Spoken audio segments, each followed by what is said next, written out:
It is Weather Wagers. We are here on another Wednesday reporting for duty. I am Brett Thackera, joined via Zoom by Mr. Dan Tomaso. Dan, give us a shout out.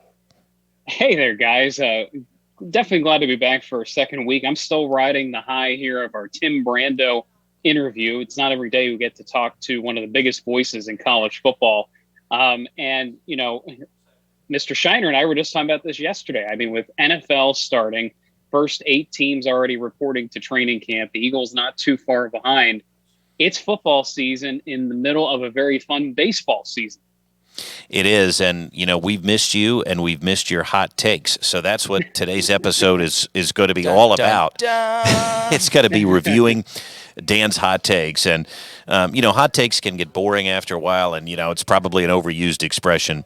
But Dan is as blunt as they come, and if you don't know him like we do, you're going to find out in just a little bit how blunt he can be. But first, Dan, I do want to talk to you about your return here. We had you on the Tim Brando episode last week. It was a big interview, and he was fantastic. And we're still waiting on you to get back in person, even though you have been here. Scheduling-wise, you're chilling out on your back porch. But tell us what it's been like to be a new parent, and I'm sure that many parents out there will be able to relate to your last 6, 7, 8 weeks. Yeah, so the first 2 weeks, so Colette is now 7 weeks old as of today. The first 2 weeks were definitely the hardest. And I said to my wife at one point, people do this multiple times when the baby sleeps for like 20-minute chunks, 30-minute chunks at a time, and then wakes up to feed again. But those stretches of sleep have gotten progressively longer. So that's definitely helping with my transition back to work. Now, my wife still has a few more weeks off of work. So I'm back. She's not. We're kind of in the in-between zone right now. But as of this moment, I'm looking through the back porch door here, and Colette is still sleeping on the couch after I got her down before hopping on this Zoom. So life is pretty good right now. And, if only our lives were so easy as a baby, right? You eat, you sleep, and you get rid of that food by pooping. I mean, that's all there is to it, right? Well, I was going to say, how many messes have there been where you've had to clean things up? It's been somewhat limited. I feel like early on when we didn't know her habits and her routines, there were certainly more messes. But everyone who tells you that you get to know your baby, it's true. Now, last night I woke up to a mess, but that was the first one probably in about 3 or 4 weeks. That was, required a lot of changing, and then I couldn't fall back asleep right away because I'm wound up from cleaning up. So, it's just, I'm sure there will be more. I'm sure I won't stop cleaning up things for about 30 to 40 years at this point, right?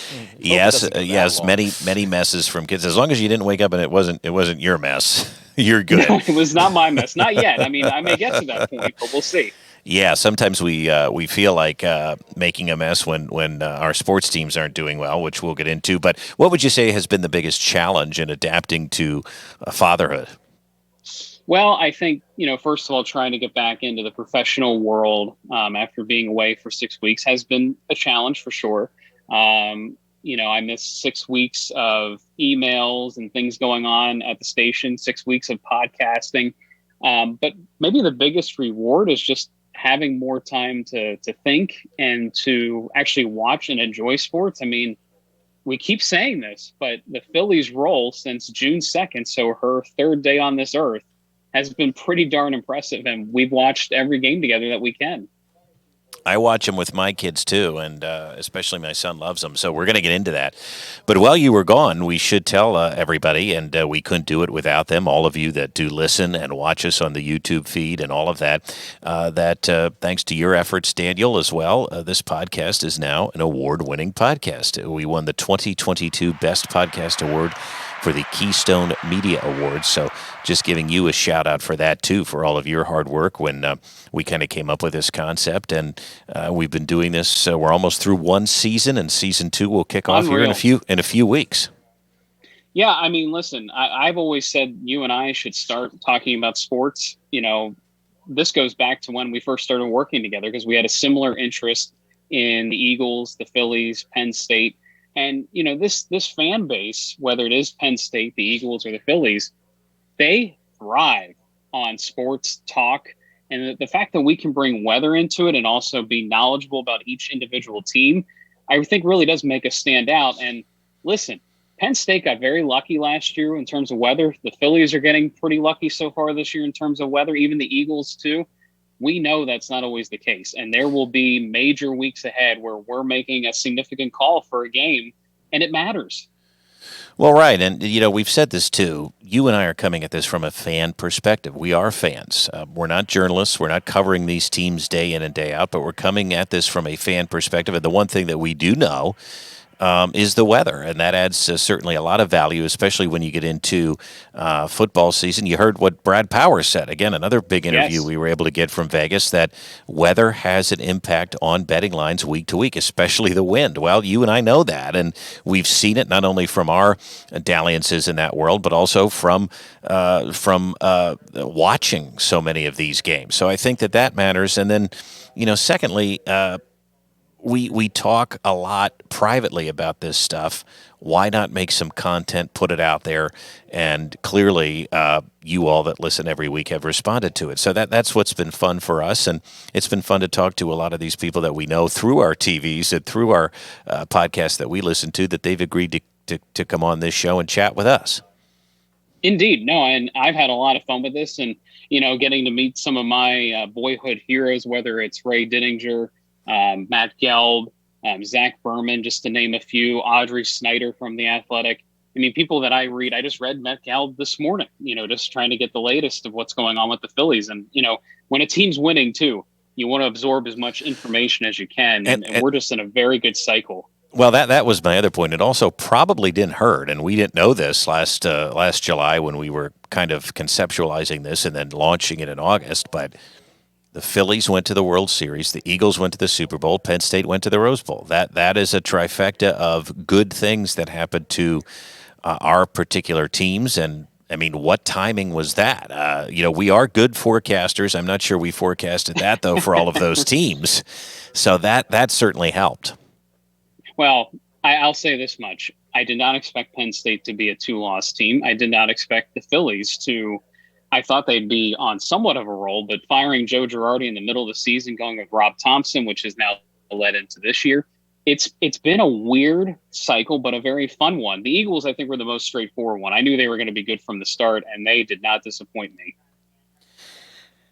Absolutely. Now, it is time, without further ado, to get to your hot takes. And, we don't have a cart for this, but Dave, do you want to just give your voice like, Dan's hot takes? Can we do that? Dan's hot takes. Yeah. It wasn't perfect. We did it live, but it sounded okay. It sounded okay. And Scheider, feel free to chime in here too as Dan goes through this. But one of the things that I wanted to bring up, okay, is that your take has been from early on, even when Bryce Harper wasn't back yet, that this team is a playoff team. You had very high hopes that this team was going to be entertaining, going to be fun to watch. They were going to be a solid team. And boy, I'll tell you, the Philly radio guys and a lot of the other podcasters that focus solely on the Phillies and some Twitter folk were really down on the team, March, April, May. By the way, so was I. They seemed to be struggling. They nothing was coming together. They had their moments where it's like, what is this? The pitching was off. They couldn't bring runners home in scoring position. And then all of a sudden, June 1st hits, and wow, does everything that you sort of predicted come true? So I just want to kind of throw it to you and say, why are you so confident in this team? And so far, you've been right. Can they keep it going? And what do you say to those negative Nellies out there like me that didn't believe, especially in April and May when things weren't going so well? Well, I think one thing I always keep in perspective, I really try to follow all teams. It's hard in Major League Baseball because there's so many games and it's every day. But when you start looking at the landscape of the MLB right now, you see a few things. You see a lot of inconsistent baseball, not a lot of good baseball in the National League, to be quite honest. And some of these teams that spent mega bucks are not performing, whether it's the Padres or the Mets. Those are two very clear examples of teams that just didn't gel. And we knew from last year the Phillies had something special. We knew that Bryce Harper kind of got over the hump of being, well, he's good in the regular season, but what about the postseason? Historic postseason run. The only negative I saw in the beginning of the season was it seemed like everything was on a slow build. whether it was Aaron Nola, whether it was Zach Wheeler. They just didn't have high-quality stuff. They were getting hit around in a lot of games. Taijuan Walker came out of the gates really, really slow. But I knew based on the landscape of the game right now, there are not many teams that go 4 deep in their starting rotation. And yes, the 5 spot has been problematic for us, but that's the majority of teams right now. There really isn't a team that's 1 through 5 stacked with starting pitching. So when you start looking at all that, and then you start digging into some of the numbers, like run differential is a big deal. So how many runs do you score versus how many runs do you give up as a team? And the Phillies have trended positively since June in that department. That's the sign of a good team. Whereas some of these other teams, the Mets have been in the negatives, the Marlins have been in the negatives for run differential, and that kind of shows you they're not true contenders.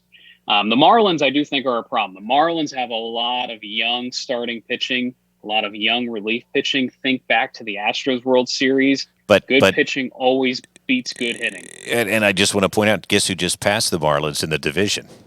Yes, finally. The Phillies did. The Phillies did. So you're right. The Marlins are good, but man, what a streak we've been on. Now again, and we talk about this a lot too. We're 27-10 or whatever in the last 37 games. You know who has a better record? Only one team, the Braves. And so we just, we're in their division. So that's what makes it especially challenging. But it was nice to see we did leapfrog the Marlins. And as you pointed out something too, Dan, and I showed the schedule there where you were talking, but the back half of the season, a little bit less daunting than the front half. Isn't that correct? Yeah, I mean, that was the other thing. They started out of the gates with a very hard schedule. Even going back to the first 4 games of the year, they were ugly. The first 4 games of the year were ugly, no doubt. But since that, they have one of the best records in baseball. And where do they start? The Texas Rangers, and they've been a huge upstart team from the jump. So it's not like we started against a peewee team. We started against who likely could win the AL West. So that was just the beginning of the season. And then the weird thing happened, and I don't know how this happened, that the Phillies had the fewest number of home games in the first half of any major league team. Now that swings the other way. I think 57% of their games are at home the second half of the season. So you've already seen what they've done at home. They took 3 or 4 from the Padres. They started this series against the Brewers with a Game 1 win. They do a lot of good home cooking, that's for sure. Well, let's talk about the upcoming schedule because it was nice to get the win against the Brewers so far. 2 games left against Milwaukee, including, again, we're putting this out on Wednesday. Tonight's game, 6:40, and then tomorrow the getaway game, the business person special at 12:35, and then they're going to Cleveland. What do we know about them, and can we expect their kind of the road warrior mentality to continue at the Guardians? I think so. I think looking at the AL Central and the NL Central, they're the 2 weakest divisions in baseball. And the Guardians kind of flounder. I mean, there's been talk, do they trade their best starting pitcher in Shane Bieber? I think that was my hot take of who I wanted the Phillies to kind of line up if possible. They have very good pitching, but their offense is very poor. And the Phillies pitching right now has been on an absolute tear, whether it's the starters, whether it's the relievers. It's shut down stuff, and it's good. Even Aaron Nola last night, one of his best starts of the season, there were not many hard hit balls against him last night. That's the thing. The Phillies are inducing a lot of weak contact, which is what you want to see. And then we come home and we have a 3-game set against the resurgent Baltimore Orioles. Comment on that. That's going to be a fun series early next week. Although now the Dodgers have gone into Camden Yards and blown the cover off of the poor Orioles. So it's hard to know what the Orioles are. They have a lot of young talent. They're kind of building the way Houston did. Their general manager is a former Houston executive. So they're building toward the right, end goal. Is it this year? It's hard to say. But looking at the AL East, what a division. We just played Tampa and we, played very well against them. But Tampa's struggling just a little bit compared to where they've been. And the Orioles are right on their toes. And don't sleep on the Toronto Blue Jays. The Blue Jays, I think, are 5.5 back after kind of wallowing for a little while this season. The Blue Jays are very, very hot. Well, listen, the schedule rounds out that in July. We've got the Brewers, then we go to the Guardians, and then we've got a fun Orioles series at the beginning of next week, and then we round out the month of July by going to Pittsburgh. We round out the month against the Pirates. Thoughts on that here before we wrap up our Phillies talk? Well, we have a former colleague and meteorologist at Ashuklo, big Pittsburgh guy. things have not gone well the last 2 months in Pittsburgh. They had such a great start to the season. They were the talk of the town in April and May. And listen, I was trying to tell you guys this. It happens every single year. There are teams that start very, very hot in April and May. You never want to peak in April and May. It makes for a very long summer when you start hitting the skids in June and July. And the Pirates have hit the skids and then some. I believe they're now in the basement of the NL Central. Even the Cardinals are playing a little bit better than they are. And we know they've been off. So, okay, so we wrap up the next 2 nights against the Brewers, next 2 days against the Brewers, at Cleveland, home for the Orioles, and at the Pirates. It's doable to keep a winning record here, right? Through the next several series. To me, it looks doable. I think so. We're at a season high watermark of 10 games over 500. Let's shoot for 15. That was kind of the goal last year. When Rob Thompson took over, he was like, let's get to 5 over, let's get to 10 over, let's get to 15 over. And those are manageable goals. And I do think I'm very excited for this. Dennis Owens and I were talking about this in the newsroom yesterday. Bryce Harper playing first, that opens a lot of possibilities when it finally happens. That you get Schwarber off his feet, you play a little more speed in the outfield, a little better defense. There's a lot of good things yet to come for this team. And is that happening tonight? When does he play? I thought it was against Milwaukee at some point he was going to get first. They haven't really said, but apparently the weather over the weekend, he wasn't out as much doing infield drills, so they might be delayed a little bit on this. But either way, it's happening soon. I think the move, now this is my hot take on what they should do. My move right now would be to send Derek Hall back to the minors. I like his swing, but something's not quite right with him. No, he's 0 for his last 27 or 28. Yeah. Yeah. Jake Cave in AAA nearly has 20 home runs since being sent down. And I think his average is over 300. Even if he doesn't play every day, that's some pop to the lineup. He could play left field when Bryce is playing first and Schwarber's DHing. That could lead to a lot of fun if he's still hot when he comes up. And how about Rojas taking over, too? That added some pop, didn't it? I always like this. When you inject a little bit of youth, a little bit of energy into the team midway through the season is so long. And then you get a young guy that's enthusiastic that the players glom onto.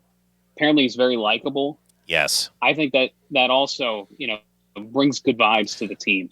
I think the team is likable. They every time they win a game, it's like, my son's 8U team just, going out and getting ice cream and having a blast. That's what you want to see because it means, John Kruk said this, they've got good team chemistry. Real fast, then we have to move on to other topics, your other hot takes. Sure. But to wrap up the hot takes, I want you to be as blood here as you were on Twitter and just final parting shot at those of us that doubted this team and were really negative early on. I've said this from the jump. The city does not deserve this team. The city of Philadelphia does not deserve this team. The amount of hate they were getting in the months of April and May, you got to be patient in baseball. And, I know the pundits are fun. There's the John Stolness of the world on Twitter. There's Glenn Macnow. There's the WIP guys that are out there too. And it's fun to hate on teams when they're doing poorly, but it's 162 games a year, guys. It's not week to week like the NFL. It just doesn't work that way. Not every game is life or death. Well, that's a good place to stop because we're going to move on to what feels like every game is life or death, yes. and that's college football. And one of your hot takes that you've shared with me is, for the first time in a long time, Penn State getting a lot of love from the national media. And there's a lot of buzz around Drew Aller. There is a lot of buzz around the running backs, and the schedule sets up a little bit more favorably this year, and even perhaps more favorably in the future, as Tim Brando mentioned to us last week. But your take is this: Penn State is not going to be as good as some of the pundits think, and you're starting off the year thinking, what, 8, 9 wins? And as you discuss this, I am going to put up the schedule, and I want to just go over that again. We know some more of the games now. I mean, the early part of the schedule looks okay. The back half is somewhat loaded, but you are standing where on Penn State? You need to see it to believe it, don't you? Yeah, I mean, I need to see it to believe it. I think everyone is just assuming they're going to roll over West Virginia to start. And I know you told me this is not the West Virginia of old. I get that, but they're still a better opponent than, say, I don't know, Akron, Delaware, Kent State, Delaware. The following week, yeah. And I just think there's, with expectations come pressure on these guys. Remember, they're 19, 20-year-old guys that for the most part, like Drew Aller, has not been battle tested. Now, the running backs, you could lean on them potentially and win some games. But what I'm concerned about is there's all this ballyhoo about Drew Aller. He's a big prospect. I get it. However, if things start snowballing a little bit, can he work his way out of it? The thing I think we will all miss about Sean Clifford is the experience. And yes, I know things snowballed in the Michigan and Ohio State game last year, but the rest of those games, he stood up as a leader of the team. And even when things started going poorly, the offense stalled out, they found a way. And sometimes it's not just talent, it's grit. And I need to see that from a young quarterback to believe in it. We also know that he was able to see defenses and change the play at the line very quickly and very well in most cases. Can a young first-time quarterback do that? You know, he had a year to learn under Clifford. You have to think it pays off, and the kid's got some natural talent. But it does go beyond that, too. And, you know, looking at Franklin's record against top 25 teams, it's not good. And, you know, this year, again, looking at the schedule, I'll pull it up here. I know what you say, but I will tell you, West Virginia is terrible. I'm just going to say it again. They're not good. So West Virginia, Delaware at home, easy wins.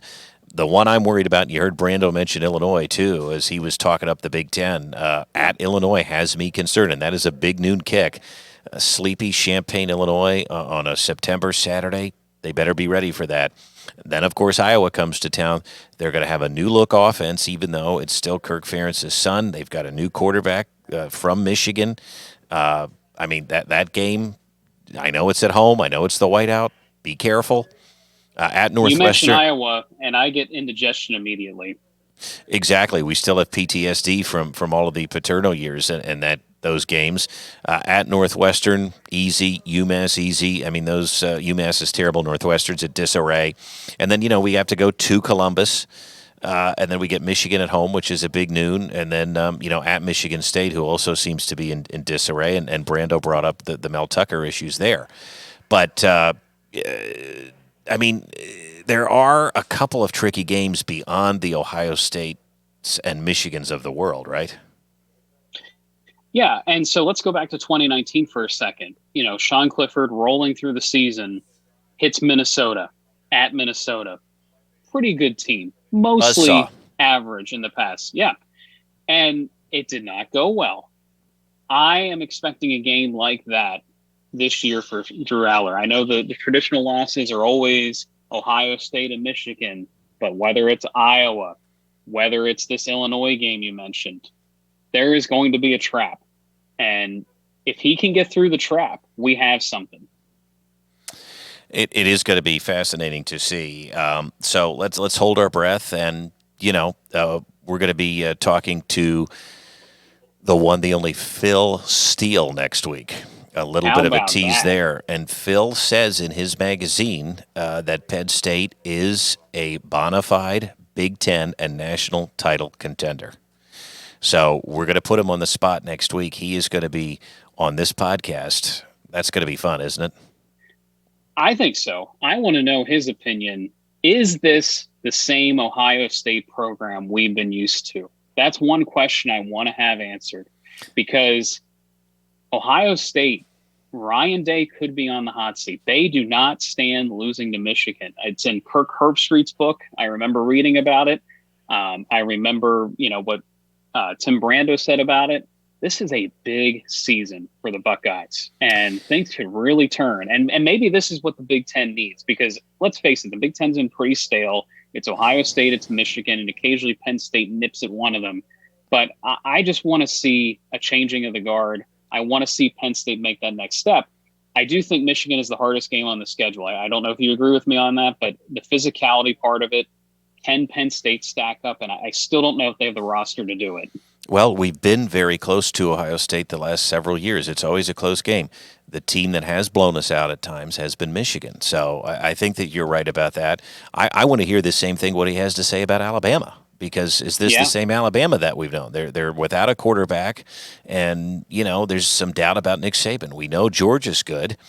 All of those questions will be answered. We're going to come back to college football in a second. I just want to quickly, again, Dan, while we're getting your hot takes, go to the Eagles, because maybe this isn't a hot take, but you think the Eagles are going to be a contender this year, and some people, after making a run to the Super Bowl, it's hard to get to the Super Bowl 2 years in a row.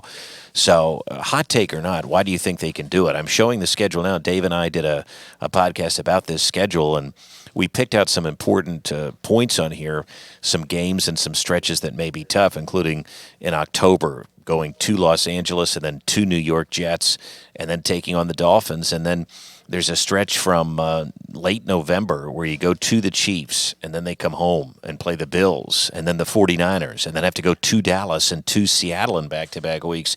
There's some tough stretches on that schedule, but I've heard you say it before, you think, much like the Phillies, there's really not a lot of reason to be worried right now. I just think what Jalen Hurts has been doing over the last 2 years is simply special. I think he is what every NFL franchise wants, and a lot of NFL franchises don't have in the NFC. I agree with you about the 49ers, the Seattle stretch, but what quarterbacks do they have? Prove it to me. I mean, those teams could easily take a step back, whether it's Geno Smith or whoever, the 49ers decide to trot out there. I was going to say Geno Smith, Brock Purdy, those are the quarterbacks that they have. Are you saying our guy's better?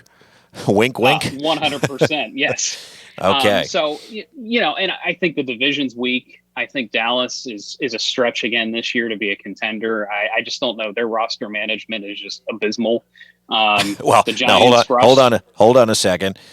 Who's in charge? Jerry Jones.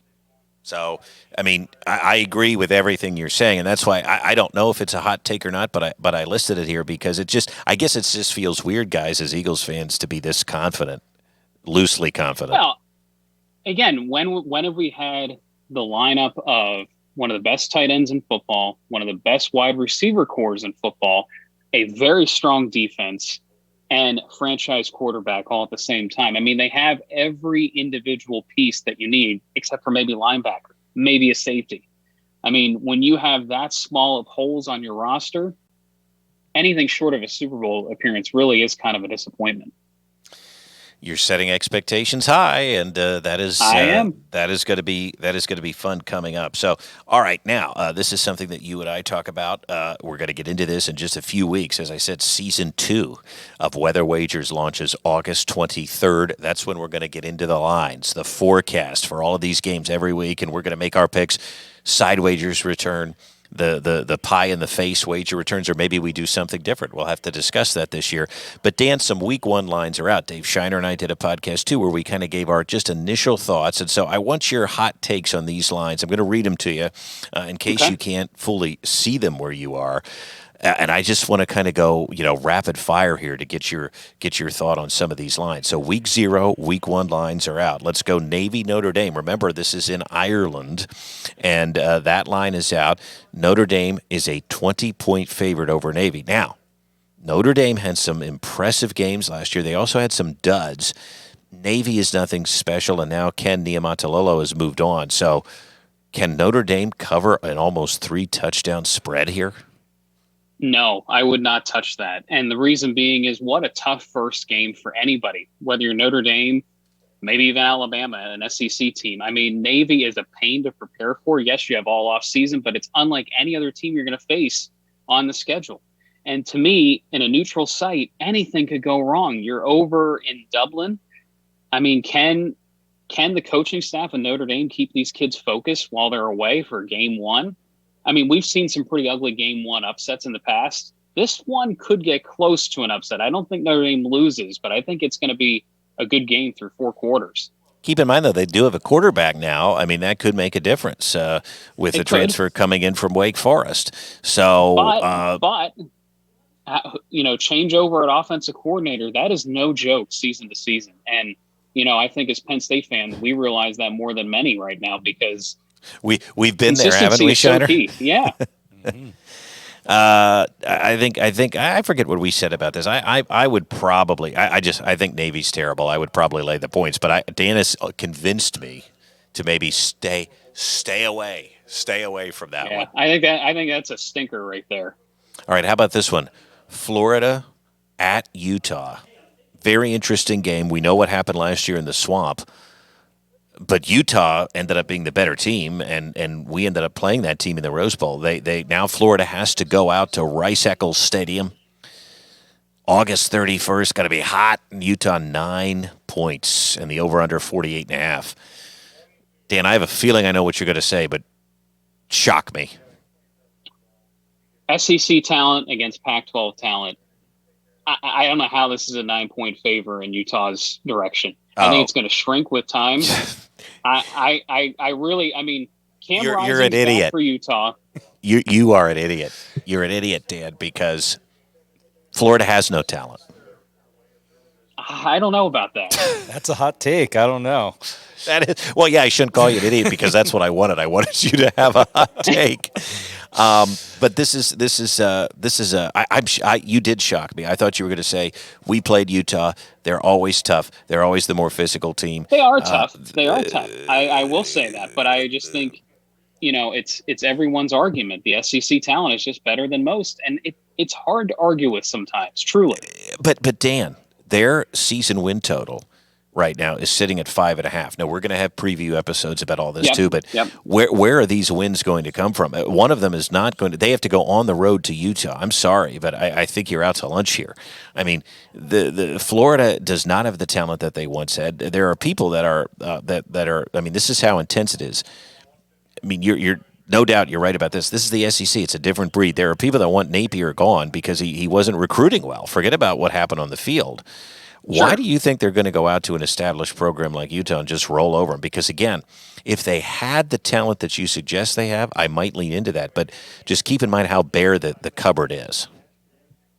I always feel these games early on, they're very even for the most part. And I don't know. Utah was not super impressive to me last year. Everyone always picks Utah as a sleeper for a playoff team. And I've really yet to see it come together. I learned a few things from last year, and I think Utah was my sleeper last year. I'm not doing it again. Well, remember this. You did win the overall head-to-head competition. I'm the one that got the pie in the face, so maybe I'm the idiot. Either way. Well, and listen, what's always difficult? A desperate team, right? And perhaps Florida has some desperation coming into the beginning of the season, whereas, is Kenny Willingham in any type of trouble? I don't think so. Do you want to break this tie here?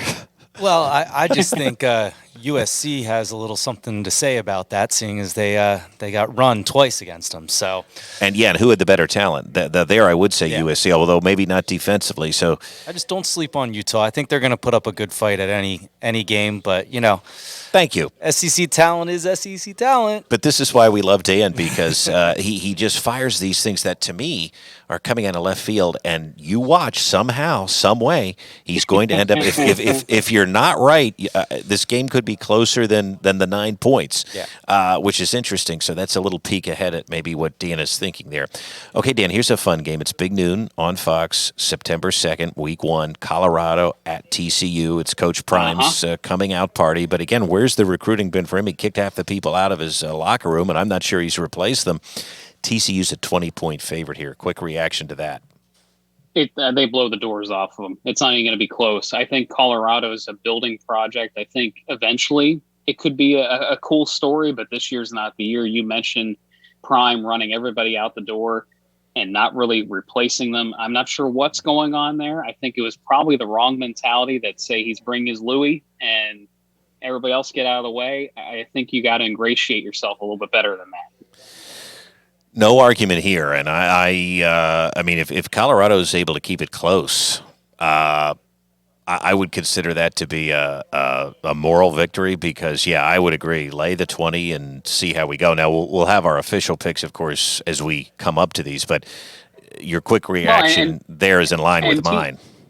And TCU could be a total flop this year. I mean, they're losing a lot of turnover. Yeah. Right. This could be a total about face for TCU. I was tempted looking at the Big 12 stuff yesterday to give them a little more credit, but I still think they're a pretender, and I don't think they're legitimate. Sorry.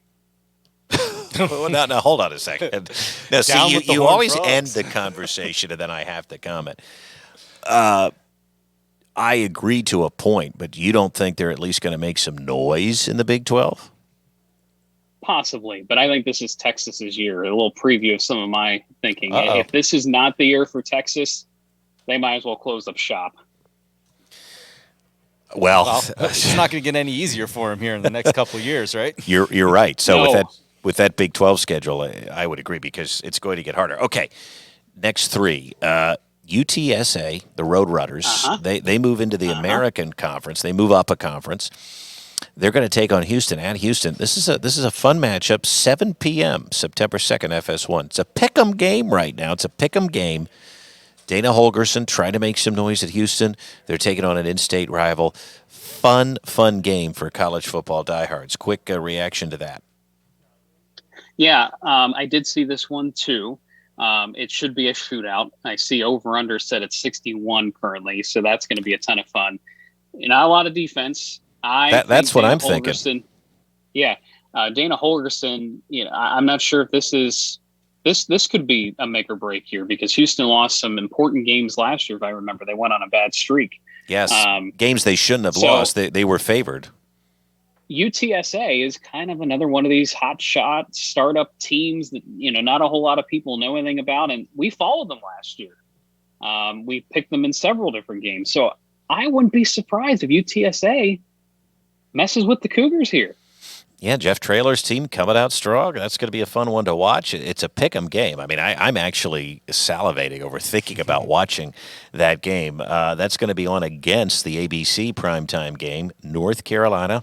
Mr. Mac Brown taking on Shane Beamer's South Carolina. Now, Mac is 2.5-point favorites. This one up by a full point over the last month. They were sitting at 1.5. It's now 2.5. The over-under is the same there, 61.5. Dan, your thoughts on this? Can Mac get it done against an SEC opponent? Does Mac have a defense this year? That's a good question. If Gene Chizik is still there, I'd probably say no. Yeah, I mean, that was their undoing. They could have had a pretty magical season if they would have had a few stops. And unfortunately, if they haven't fixed that problem, I don't give them much of a shot. I mean, Shane Beamer has all the momentum right now. I mean, for a very small, relatively small SEC program, I mean, they made some noise last year. That Tennessee win, don't lose sight of that. No, and that was a big one. And Clemson, remember they beat Dabo's team. We've talked about that. But Mac does have Drake May, a Heisman favorite, coming back. Yes. Can that be enough to maybe win this game? The issue is it is at Williams-Brice, and South Carolina is going to be home for it. So it makes it interesting. Yeah, I think it's almost a pick'em. Or actually, maybe this is that a neutral? That could be a neutral game. I could be misspeaking there. Bank of America Stadium, Charlotte, North Carolina. Charlotte, okay. So I apologize. It is a neutral site. But as you said, weird things can happen with those games too. Well, and I always say this too. You need about 2 or 3 weeks of games to get some data on these teams. I mean, you don't know. I mean, you can read everything you want. You could go to Phil Steele and get there's going to be surprises, guys. It's just a fact.